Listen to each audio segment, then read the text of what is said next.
क्या ऐसा हो सकता है कि कोई देश एक ही समय में एक साथ कई सदियों में जी रहा हो? भारत के मामले में इसका जवाब है हाँ, बिल्कुल। चलिए भारत की उन्हीं परतों को एक-एक करके खोलते हैं, जो इसे दुनिया के सबसे जटिल और आकर्षक राष्ट्रों में से एक बनाती हैं।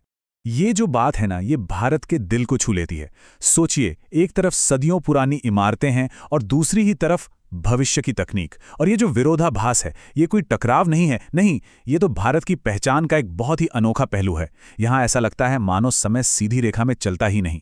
तो आज के भारत को समझने के लिए हम 5 अलग-अलग दरवाजे खोलने वाले हैं। हम शुरुआत करेंगे पत्थरों में लिखी कहानियों से, फिर देखेंगे इसकी विशाल विविधता का ताना बाना, इसके लोकतंत्र के बनने की कहानी को समझेंगे, संकटों से लड़ने की इसकी ताकत को परखेंगे और आखिर में एक बड़ा सवाल पूछेंगे, क्या भारत सच में एक उभरती हुई महाशक्ति है? तो चलिए हमारी यात्रा शुरू करते हैं भारत के पत्थरों से। यहाँ की इमारतें वो सिर्फ ईंट और गारे के ढांचे नहीं हैं, नहीं, वो तो समय के गवाह हैं जो हमें हजारों साल पुरानी कहानियां सुनाते हैं। जरा देखिए कि कैसे भारत का पूरा लैंडस्केप ही समय के साथ बदल गया है। जैसे सिंधु घाटी की जो प्लानिंग थी, जो शहरी योजना थी, वो उस जमाने की इंजीनियरिंग का कमाल दिखाती है। फिर आया मध्य युग, जब मंदिरों ने आस्था को एक भव्य, एक विशाल रूप दिया और इस्लामी वास्तुकला ने एक बिल्कुल नई शैली पेश की। और आज हम औपनिवेशिक विरासत के साथ साथ आधुनिकता की दौड़ में बनी कांच और स्टील की इमारतों को देखते हैं। हर इमारत मानो एक अलग युग की कहानी कह रही हो। देखिए, भारत में ना इमारतें सिर्फ रहने की जगह कभी नहीं रहीं, वो तो कला का एक जीता जागता रूप हैं। मंदिरों की दीवारों को देखिए, उन पे पूरी की पूरी पौराणिक कथाएं उकेरी हुई हैं। वहीं मुगल बागों में प्रकृति और आध्यात्मिकता का एक अद्भुत संगम देखने को मिलता है। सच कहें तो यहाँ हर पत्थर एक कहानी सुनाता है।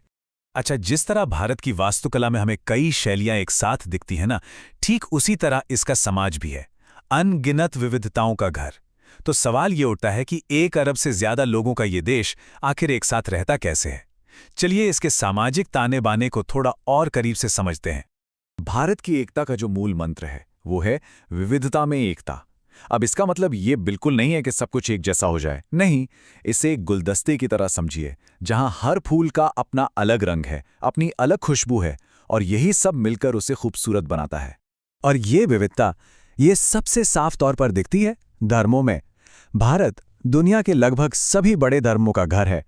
यहाँ हिंदू, मुस्लिम, ईसाई, सिख और ना जाने कितने ही और धर्मों के लोग सदियों से एक साथ रहते आए हैं, और यही भारत की सहिष्णुता की परंपरा को दिखाता है। और ये सिर्फ धर्म की ही बात नहीं है, कहानी तो इससे कहीं ज्यादा बड़ी है। बस कुछ किलोमीटर का सफर तय कीजिए और एक नई भाषा या एक नई बोली सुनने को मिल जाएगी। खान पान, पहनावा, रीति रिवाज, हर इलाके का अपना एक अलग, एक अनूठा रंग है। यही जटिलता है जो भारत को इतना ज्यादा समृद्ध बनाती है। अब सोचिए जरा, इतनी बड़ी और इतनी विविध आबादी को एक लोकतांत्रिक ढांचे में एक साथ लाना, ये कोई छोटी मोटी चुनौती नहीं थी। तो फिर ये हुआ कैसे? दुनिया का सबसे बड़ा लोकतंत्र बना कैसे? चलिए इसके राजनीतिक सफर के शुरुआती दशकों पर एक नजर डालते हैं। सिर्फ इस एक संख्या के बारे में सोचिए, 90 करोड़। 90 करोड़ योग्य मतदाता। ये संख्या, ये संयुक्त राज्य अमेरिका और पूरे यूरोप की कुल आबादी से भी ज्यादा है। बस यही एक आंकड़ा भारत के लोकतंत्र के विशाल पैमाने और उसकी जटिलता को समझाने के लिए काफी है। अगर हम भारत के लोकतंत्र की कहानी को देखें तो इसे मोटे तौर पर 2 हिस्सों में बांटा जा सकता है। देखिए, पहले 20 साल तो कांग्रेस पार्टी के प्रभुत्व वाले थे। इसी दौर में देश की संस्थाओं को आकार दिया गया। लेकिन फिर राजनीति का खेल पूरी तरह बदल गया। एक पार्टी के शासन का दौर खत्म हुआ और एक ज्यादा प्रतिस्पर्धी, ज्यादा हलचल वाले लोकतंत्र की शुरुआत हुई।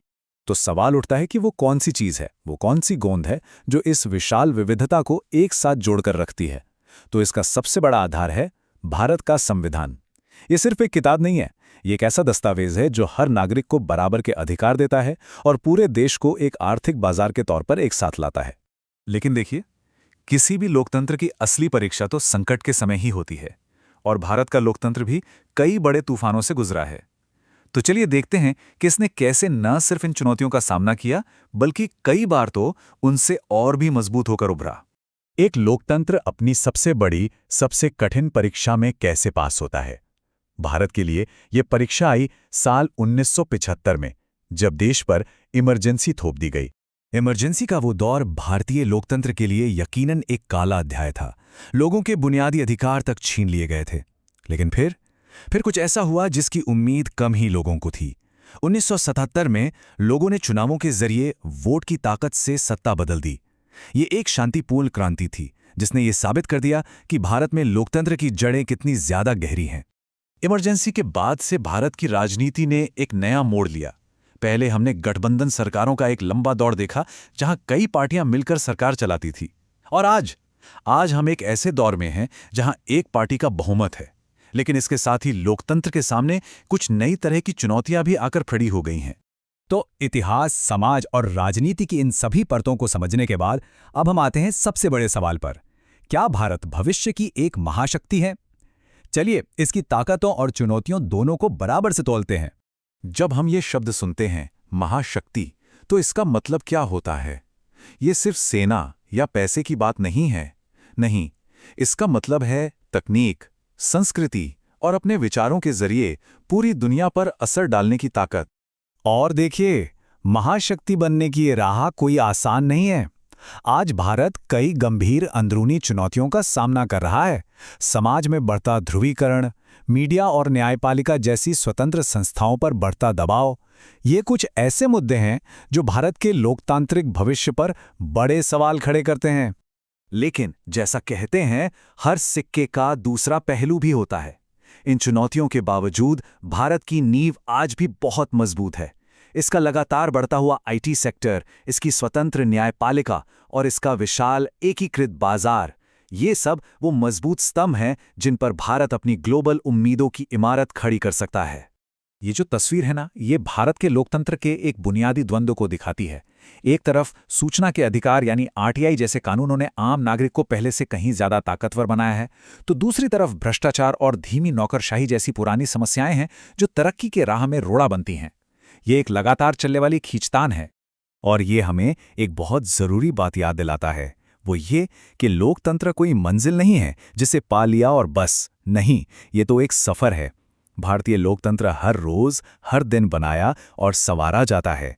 ये लगातार बातचीत, बहस और सुधार की एक कभी न खत्म होने वाली प्रक्रिया है। और इसी एक आखिरी सवाल के साथ हम आज की बात खत्म करते हैं। सोचिए, इस बढ़ती ध्रुवीकरण की दुनिया में क्या भारत अपनी विशाल विविधता को अपनी सबसे बड़ी ताकत बनाकर दुनिया के लिए एक मिसाल बन सकता है, या फिर इसकी अपनी अंदरूनी दरारें ही इसकी सबसे बड़ी बाधा बन जाएंगी? इस सवाल का जवाब शायद सिर्फ भारत का नहीं, बल्कि आने वाले समय में पूरी दुनिया का भविष्य तय करेगा।